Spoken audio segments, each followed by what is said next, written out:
Ahoy! Welcome to another episode of Star Wars Minute. It's your daily podcast in which we analyze, scrutinize, and celebrate the rise of Skywalker 1 minute at a time.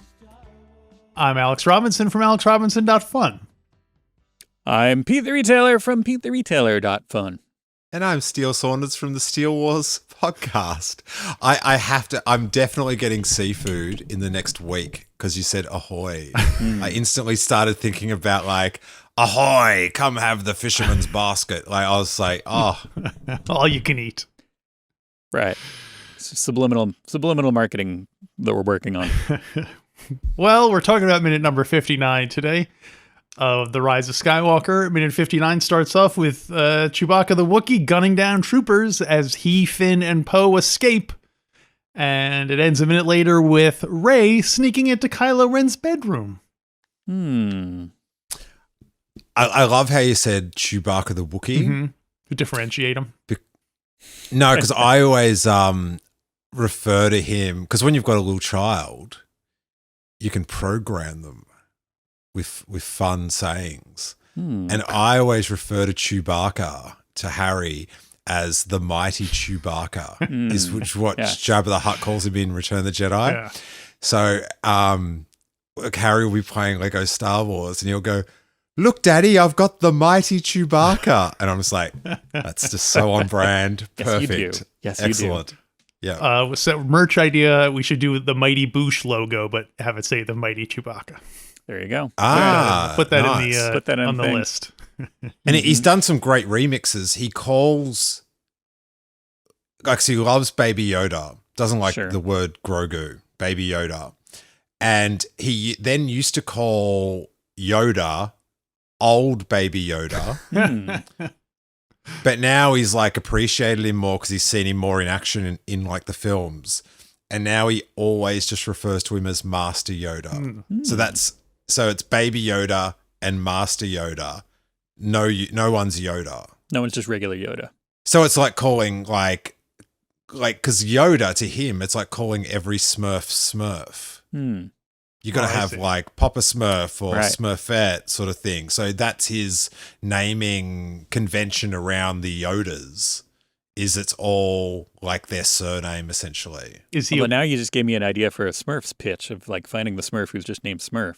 the original? Prime Smurf. Yeah, just Smurf. That's just his name. Smurf. Smurf Prime. What does your son think of Yaddle? Does he refer to as Lady Yoda or? That's He no lady. lost his mind. Lost his mind that there was a girl like Yoda called Yaddle. Yaddle. and he was just like, he wants more about Yaddle. And he wants we to all know if he's going to be, or if she's going to be any more films. And I said, oh no, she's in a cartoon, but yeah, because I guess, yeah, it's probably, it's not good times for Yaddle. That's all I'm trying to say. But yeah, big fan of Yaddle. And how could you not be? I would watch a Yaddle series. Just saying. Just throwing that out there. Well, anyway, another thing we are a fan of is First Order stormtroopers being killed, which happens a lot in this particular minute. Can I just jump? Sorry, I just have to butt in. You know, if they announced a Yaddle series, people would be on the internet, who asked for this? Yeah. No one asked. Me. Yeah. Yeah. That's what, yeah. I'm going to put that up there. Throw that out there now. I asked for this. Yeah. Sorry, that was me. It's like the Marshmallow Man in Ghostbusters. Yeah, exactly. Oops, sorry. Sorry. Couldn't help it. Just popped into my head. That'd be great if they could tap into the, I was saying if they could tap into the unconscious of all Star Wars fans and then determine that this is what they really want. But I guess that's what they do with The Mandalorian. Everyone wanted Baby Yoda and, Boba Fett having adventures together. So look how well that worked out. Anyway, the hallway. The hallway of dead The corridor. stormtroopers. Yes. The hallway. Welcome to the Hall of Dead Stormtroopers. Yeah, this is what we were talking about yesterday. This is you were starting to go into before I rudely cut you off yesterday, Steele.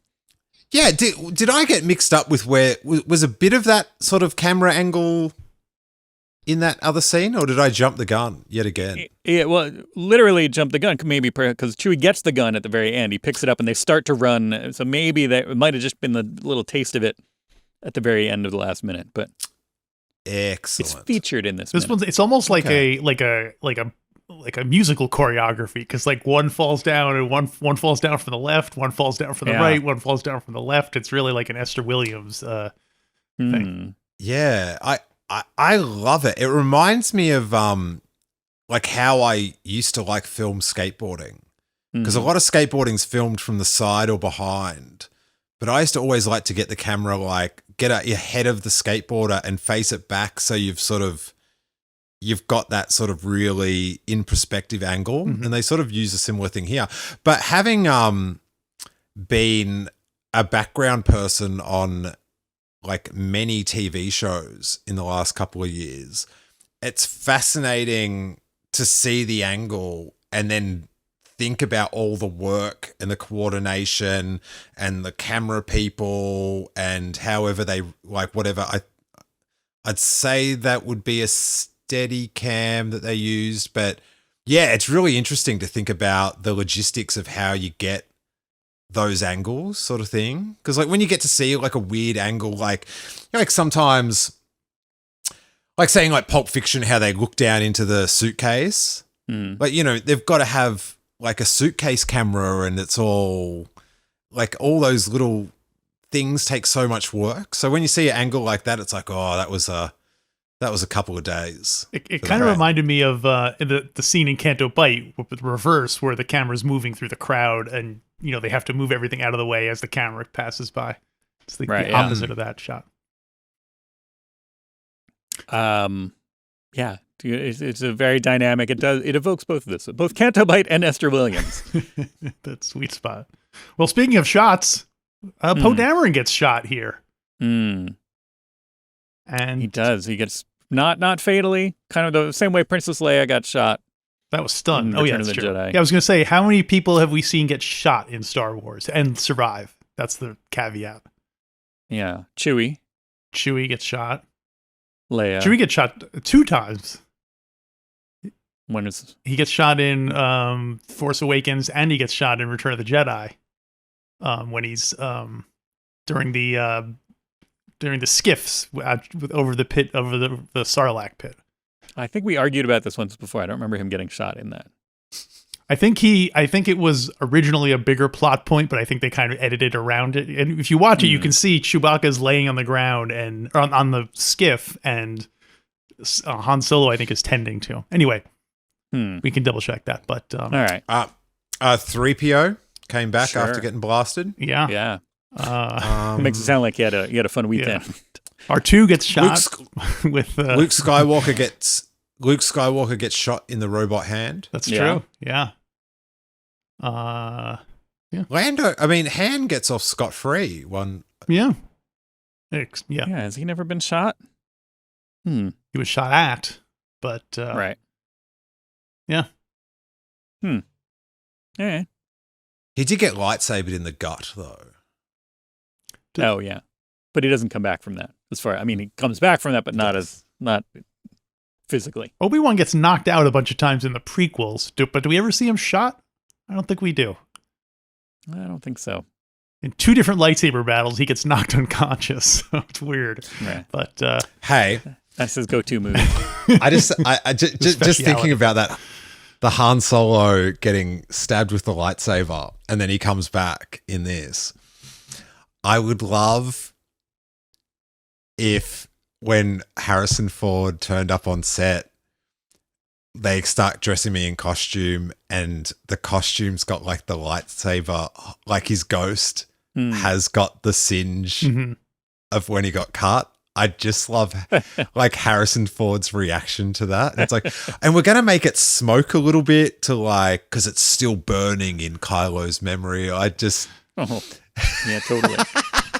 Have it be like Death Becomes Her, where you could see right through it all the way. Yeah, I was going to say the shot should be through the hole, and you see his reaction to it. So, yeah. They've got to stick like a green sticker on his chest. Right. He's just like, oh, this is not. Because like he did like there's no glimmer of it's like just no BS. Let's just get you in an outfit. You're out there and you're acting, and then there's no special effects. There's nothing. It's beautiful. You could get him to like it if you set it all up, and then you have like a practical kind of like hole, kind of like the practical kind of bullet holes in the T-1000 that you see from Terminator 2. You have kind of one of those, a little burn hole, lightsaber hole on his chest. And they're like, you know what? Here, Harrison, take this, and you give him a joint, and he can just lean it on top of it when when the shot's going. He can lean the joint on top of it, and that's the smoke coming out of the hole. He'd be totally like, nice. Yep, great, I can do this all day. What about right? He convinces Kylo that he's got to go help Rey, right? And Kylo's like, I'd help her, but how? There's no way. And then the camera goes back to Han Solo, and through the hole in his chest, you can see the lone TIE fighter that survived. And that's sort of like the dagger, like another like his own dagger.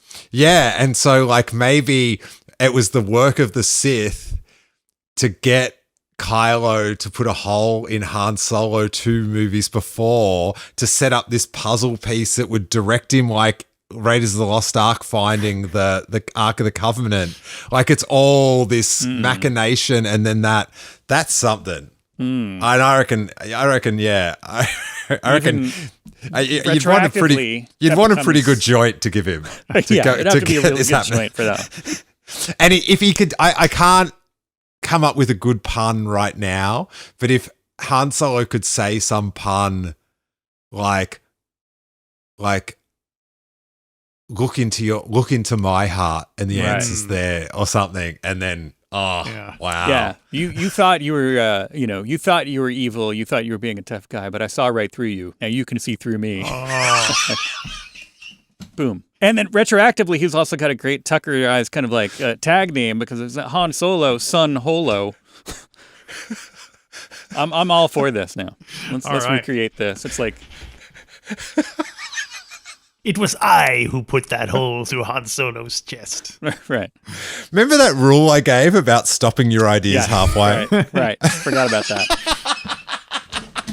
But you don't know. It does even go back to, you could even take it all the way back to him being, because he got that name from an Imperial officer. That could have been, the Force. It could have been Sheev all along.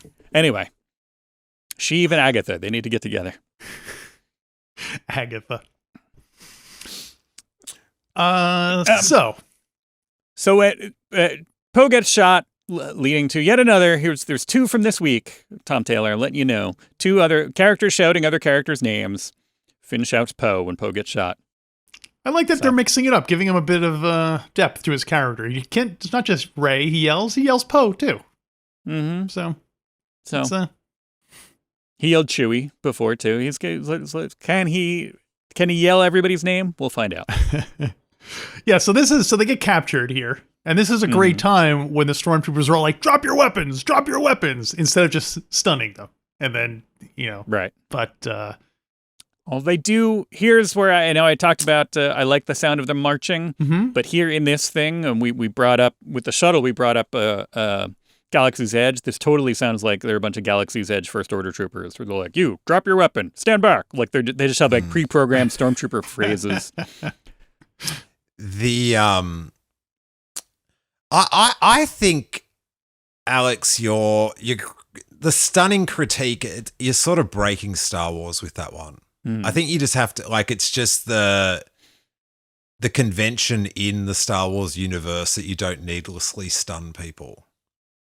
Because there'd just be so much stunning in the films. And it would stop-start, like if they all have to go to sleep, then you got to film them waking up. It's just like, no. So I feel like you're breaking the universe. I'm not the one who introduced stun the very first scene of the movie. Don't blame me for that one. My hands are tied. I'm just a cog. Yeah, I'm just here to analyze, scrutinize, and celebrate. I'm not here to. Hey, the naked Chewie in the film doesn't bother me, but when it's paused on your screen, I feel like I need to hide my browser history or something. It's not. It's amazing how much yeah. more naked he looks without just wearing a belt. You know what I mean? Like, you take the belt off and he looks like 80% more naked than he does just wearing that. And he doesn't even wear the belt properly. So Yeah. he's only got it half on. I again, with lines that are sort of like fit Star Wars without being derivative. I like the "You okay? No." Like I like that line. The next line kind of Han Solo-y without being a direct quote. Yeah. The next line I hate. Like he says, like all the stormtroopers are around him, and Poe Dameron says, like he goes, "Hey fellas," like fellas. Like that's not in Star Wars. I forget, Steele, where did you fall on the Poe cracking jokes about General Hugs and all that? And when I thought it was fine until I found out he was saying hugs. Like I was in disbelief. That's I sort of thought the hug thing was like, that was like too far. I didn't mind it, but I didn't so when I first watched it, I was like, I like the General Hux thing. And then when I found out it was hugs, I was like, oh no, that's like it's never good when you actually understanding what's said makes the movie worse. It's not good. Song lyrics too, a similar idea. Where it's just like, oh, I liked that song, and then now I turns out I was misunderstanding the lyrics, and it's not as good. Yeah, like I always thought it was like how good is my hair? Whoa, but yeah, I thought Bon Jovi was singing about his hair. But whatever, Longbow. Modern reference. All good. Well, that's the modern, the modern kind of humor sensibilities that don't, there's a lot of MCU. It's adding that little sarcastic bit. Although a lot of it is confined to Poe, which makes it more tolerable because it's consistent. It's like part of his character. Yeah. He makes jokes like that. In the beginning, it's kind of split. We get a little bit of that from Finn, but Finn learned how to make jokes maybe from Poe because he didn't make jokes as a stormtrooper. Yeah. I don't know. I feel like those things are sort of crutchy in the end. Like, Finn yells names. Poe has got snappy answers to stupid questions, and Ray wanders off. They don't. Donatello does machines. Fellas, it's not. It's fellas. Yeah. Yeah. Like I feel like the only because I feel like that's like used in a certain like part of the world or something, and I feel like the words have to be like universally used in the English language to make it into Star Wars. It'd be interesting to see the foreign language equivalents, like when it's in Spanish. Is they like, what's up, muchachos? Did they use an informal, whatever the informal word is for fellas? Yeah. And I'm sure one of my buddies, Samantha Aline, is one of these stormtroopers. So not only does it this is what I like to do, right? I find things that I don't like in Star Wars, and then I try to find like an actual important reason for people not to like it. So like this, I just don't like fellas because it's just like, it just sounds like you're at an English pub or something. But I go, but it's misgendering some of the female stormtroopers. That's why it's so like it needs to be like that's like I'm on that now. Like that's like how people didn't want Kylo and Rey to be together, so they'd say it's incest. Like, and it's like, you're not really worried about like fictional made up, they're probably not even related incest. You just don't want them to like be a couple. Like don't bring this into it. Like it's a good trick. So the lady if you're ever on twitter.com, give it a try. adding, yes. The lady stormtroopers, I don't get the impression that there's kind of like gendered costumes where, the ladies have one that looks like, boob armor and stuff like that, right? It seems like they just have the same basic structure. No. Is it different? Because there was, I'm not sure of the name, but I remember around The Force Awakens, a fan I think down in Orange County, they were producing Fem Troopers, I think they were called. And they were feminized stormtrooper costumes, which when you saw them with like the breast area and stuff, it definitely shows how non-gendered that these outfits are in comparison, because it looks super weird with the like the more feminine shape. Right. That's kind of sculpted. Yeah. Yeah. Extra. It just like, how like there was, I think there's some like, female Transformers that have got like robot, like almost breasts. And it's like, that's like, I best not to think about that. Yeah. Like just transform into a motorbike so I don't have to like wonder about why that's happening. Like, look, could you turn back into like a car or something right now? Because I'm having a hard time. No, but you have to wonder like how far on. does it go?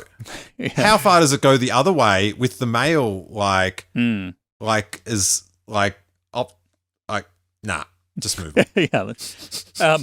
But I do in a sense, here's something that we can credit the First Order for, is that they made kind of the more progress towards having.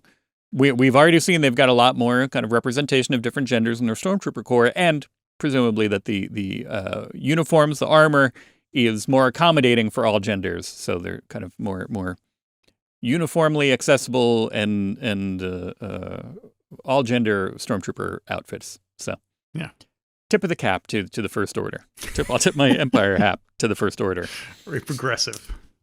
Yeah.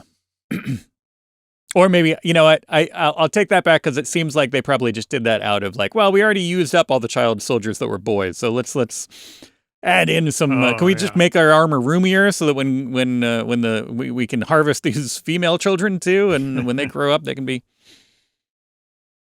Yeah, or put my in-universe retroactively shaming the First Order. Bad First Order. No. Is it a lady stormtrooper says "shut up, scum" to when they're arrested? I think somebody says "shut up, scum." I feel like it's and then Chewbacca makes a really weird growl. He does. He makes a new sound, I think. I mean, maybe it's a sound that was built in there. I thought it was like the equivalent of like, ooh, like trying to get Poe, to argue back, like trying to get them to. Are you gonna take that? Oh no, you didn't. Right. So yes, Chewie, new noise. Mm-hmm. Yeah, definitely an interesting. Well, it probably was somewhere in the, because I have a hard time with something we've criticized these films for, is they didn't do as much kind of innovation sound design wise. They tend to rely on a lot of either old existing things, which sometimes is good. We like a good refreshing kind of comforting sound bed. But then they did a little bit of kind of like developing stuff, and then they just go to like, how many of the aliens sound like, and how many of the, the different, again, the stormtroopers are just mixed. Kind of, they did one thing and keep them kind of, in the mix. The sound design is not as innovative overall, I feel like. But here's a good, hopefully that's, I have a hard time imagining them going out and recording new bears to make this one sound for the one time Chewbacca got arrested. Mm-hmm. I'm assuming they just went through the library of tape and found a Chewbacca sound that was less featured and was like, oh, let's use that. What? I'm trying to think of like a sound. Like, in the prequels, when you think of sound, you think of that sonic boom, like the slave Jango Fett ship. Right. And the prequel engines, those had a particular sound to them. But now I feel like we reuse a lot of those sounds from the prequels. And the pods had amazing sounds. Maybe the sound highlight was like that band at Maz's castle. Oh yeah, Like Jabba like Flow. yeah. Like when because definitely the Force Awakens, every like bit of like chocolate icing was put, like, do you know what I mean? Let's get a famous person to write some music for us. Bang, bang, let's do this. But I probably that would be probably the like audibly the most I think sort of interesting thing. I would put the Holdo maneuver as a very interesting. It's no sound, but I think that was a very interesting, a striking sound choice, where it was just totally dropped out to the point where they had to put up signs in the theater saying, "All right, you idiots, this is going to be a second with no sound. Don't freak out about it." I got to see that one at a reviewer preview, and then fly back to Australia for like our premiere. So I'd already seen it, but I was in a cinema with no one had seen it. And I remember getting to watch everyone's faces during the Holdo maneuver because it lights up the cinema because of the way it is. And just the silence and everyone just enraptured, like just stunned. It was like such a striking like memory to have that anticipation of like, I want to see what everyone's reaction's going to be. So you stood up and faced the audience when it was happening. So like, get ready, took a flash photograph. And then I did the same thing when Wicket watched it at the end of this movie to see how confused everyone was that this 1 in a million thing was now just happening. Had to get that little, like, I've got a this is the last day, so I've got a few probably little digs that I'm just going to force in where they don't fit. But so, if you're watching the YouTube today, sure, I have got a Wicket heavy setup. I've got the T-shirt theme, the art, which is a friend painted my cat as Wicket the Ewok, and then a skateboard. I'm staying true. And then I just talked about Wicket, something that he saw. Got a Wicket triptych. Wicket triptych. So then we cut to Kylo's bedroom. Yes. Is it his bedroom? I assume it's his bedroom. We don't see a bed, but it's his room. It's like his private room. Right.